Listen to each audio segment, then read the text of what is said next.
Salut tout le monde, c'est Psylac, on se retrouve pour une toute nouvelle vidéo. On commence tout de suite, c'est mon top 10 pour le Ballon d'Or 2024.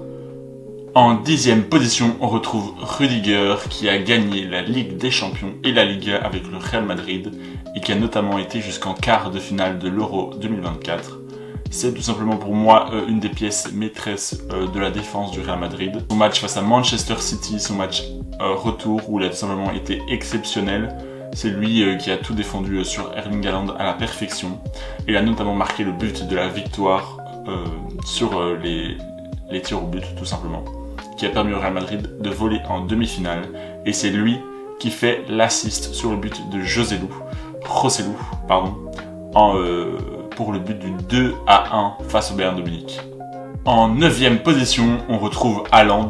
Ça va peut-être en surprendre certains, mais pour moi, il ne mérite pas d'être plus haut, tout simplement parce qu'il n'a gagné entre guillemets que la PL cette saison avec Manchester City et le Community Shield il n'y a pas longtemps. Et il a été arrêté en quart de finale de Ligue des Champions face au Real Madrid où il n'a pas effectué ses meilleurs matchs. Il aura quand même joué 45 matchs pour marquer 38 buts et délivrer 6 assists. Mais malheureusement, le fait qu'il ne joue pas avec l'Euro avec la Norvège, ça pose aussi un problème. C'est pour ça que je le laisse à la 9e place. En 8e position, on retrouve monsieur Kylian Mbappé. Ça va sans doute en surprendre certains aussi qu'il soit si bas. Mais pour moi, ses mauvaises performances à l'Euro et son simple petit but sur penalty, ainsi que sa saison avec le Paris Saint-Germain qui n'a pas été folle, arrêté en demi-finale de Ligue des Champions face au Borussia Dortmund, avec tout simplement aussi de très mauvaises prestations de Kylian Mbappé. Il aura quand même joué 48 matchs pour 44 buts et 10 assists. Ça reste correct, même plus que correct, mais pour moi, sur le plan collectif, il n'a pas été à niveau, et sur le plan individuel non plus. En 7e position, une surprise, Mats Hummels, qui pour moi, même s'il repart sans trophée cette saison, a tout simplement été excellent en individualité. C'est pour ça que je le place devant Kylian Mbappé, qui a quand même gagné la Ligue 1. Mais pour moi, Mats Hummels a fait une meilleure saison, où il a tout simplement réalisé 2 demi-finales exceptionnelles contre le Paris Saint-Germain, et c'est en partie grâce à lui que le Borussia Dortmund se retrouve en finale de LDC. Ces 2 demi-finales de LDC contre le Paris Saint-Germain lui aura fait remporter 2 trophées d'homme du match. En 6e position, monsieur Carvajal, Dani Carvajal. Alors, lui, il aura tout gagné, la Liga, l'Euro et la Ligue des Champions avec le Real Madrid et l'Euro avec l'Espagne. C'est tout simplement l'un des meilleurs joueurs, que ce soit de l'Espagne ou du Real Madrid, notamment avec son but en finale de Ligue des Champions contre le Borussia Dortmund. Il aura joué 41 matchs pour 6 buts et 5 assists. Il a réalisé de très beaux matchs, comme j'ai dit, comme en finale de Ligue des Champions, ou encore à l'Euro avec l'Espagne, comme en finale aussi également, ou je pense notamment à un de ces matchs de Liga où le Real Madrid perd 2-0 face à Almeria et il est l'un des acteurs majeurs de la remontada à 3-2, où c'est lui qui marque le but du 3-2 en toute fin de match pour le Real Madrid. En 5e position, on retrouve Toni Kroos, qui pour moi est tout simplement mérite plus que son top 5 après sa retraite. C'est l'un des meilleurs joueurs cette saison, qui a réalisé 10 assists pour un petit but. Il a été la pièce maîtresse sans doute du Real Madrid dans ce milieu de terrain à 4 avec Bellingham, Tchouaméni et Valverde. C'est lui qui posait le jeu aux côtés de Tchouaméni, c'est lui qui a distribué des ballons à merveille, c'est lui qui fait une assist pour Carvajal en finale de Ligue des Champions. Pour moi, Toni Kroos en plus a été en quart de finale de l'Euro avec l'Allemagne, où il a été aussi l'une des pièces maîtresses de l'Allemagne. Pour moi, il mérite amplement sa 5e position. Ça a été une saison excellente pour sa dernière saison. En 4e position, ça va en surprendre énormément, mais pour moi, je ne pouvais pas passer à côté de ce joueur et de cette prestation. Sur toute la saison, surtout, il a été exceptionnel. J'ai nommé Alejandro Grimaldo à la 4e position, avec la Bundesliga remportée par le Bayer Leverkusen, la finale d'Europa League et notamment le trophée d'Allemagne remporté, ainsi que l'Euro. Même s'il n'était pas titulaire, il a aussi participé à l'Euro avec l'Espagne. Pour moi, le joueur sur le plan individuel et collectif a eu une des meilleures saisons. Il a marqué 12 buts et réalisé 17 assists avec le Bayer Leverkusen. Il a été sans doute le meilleur joueur du Bayer Leverkusen avec un certain Florian Wirtz, qui aurait pu aussi être dans ce classement.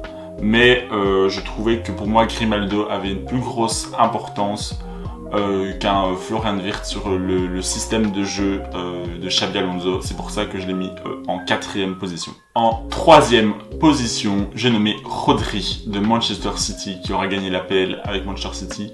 Et il aura fait notamment un quart de finale éliminé par le Real Madrid. Il a été tout simplement... il a remporté aussi l'Euro avec l'Espagne, ne pas oublier. Il a été l'un des meilleurs joueurs de Manchester City et de l'Espagne. C'est lui qui a permis... qui a eu une série de 71 matchs, si je dis pas de bêtises, sans défaite. Ce qui est tout simplement énorme. Il a été très bon. On espère le retrouver à ce niveau-là la saison prochaine. Mon top 1 et mon top 2.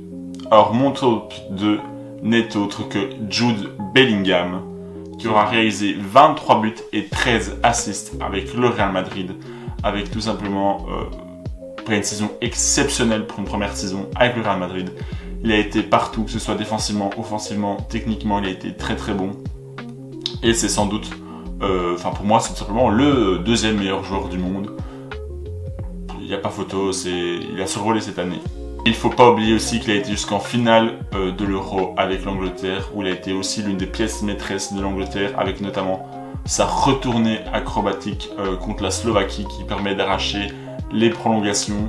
Sans lui, l'Angleterre aurait été éliminée en 8e de finale et au final se retrouver jusqu'en finale justement face à l'Espagne. L'Espagne de Rodri, Grimaldo et Carvajal. Et en première position de mon top 10 du Ballon d'Or, c'est autre que Vinicius Junior. Pour moi, ce joueur a été le meilleur la saison passée avec ses 24 buts et ses 9 assists la saison passée en 38 matchs. C'est tout simplement pour moi le meilleur joueur de toute la saison, toute équipe confondue. Il a gagné la Ligue des Champions et la Ligue avec le Real Madrid. Il a été en quart de finale de la Copa América où il n'a malheureusement pas pu jouer le quart de finale suite à une accumulation de cartons jaunes où il avait marqué un doublé notamment en phase de poule avec le Brésil. Ça a été tout simplement le meilleur techniquement en termes de dribble, etc.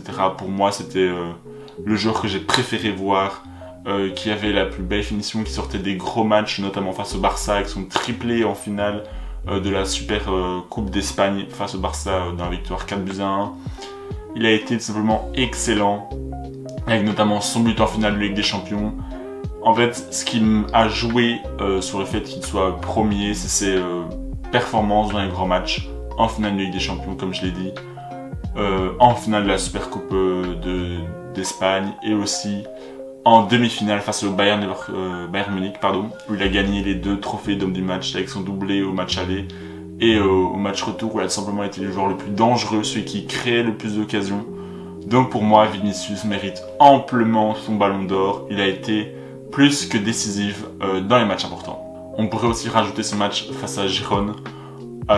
Avec Jude Bellingham, ils ont réalisé tous les deux un match exceptionnel face à l'équipe qui a tant fait mal au Barça et qui a fini quand même 3e de Liga la saison passée. Et eux, ils ont fait le travail et ils ont fait que de beaux gestes, de beaux buts, notamment un but de loin de Vinicius que j'espère vous mettre si je peux. Tout simplement, match exceptionnel de Vinicius, rien à dire.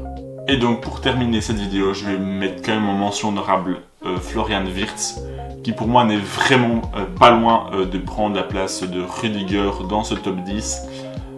Il l'aurait amplement mérité, mais pour moi, ses performances avec l'Allemagne à l'Euro n'étaient pas exceptionnelles. Et sur le plan individuel, il a été excellent, et sur le plan collectif aussi, mais comme je le disais, pour moi, d'autres joueurs au Bayer Leverkusen étaient plus importants dans la tactique de jeu de Xabi Alonso que Florian Wirtz. Donc c'est pour ça que j'ai décidé de mettre Grimaldo dans ce top 10 et pas Florian Wirtz. J'espère que cette vidéo vous aura plu. N'hésitez pas à mettre en commentaire pour vous votre top 10 du Ballon d'Or avec les 30 nominés que je mettrai dans la description. Et j'ai hâte de vous lire et de voir votre top 10. C'était Tepsilac. Ciao!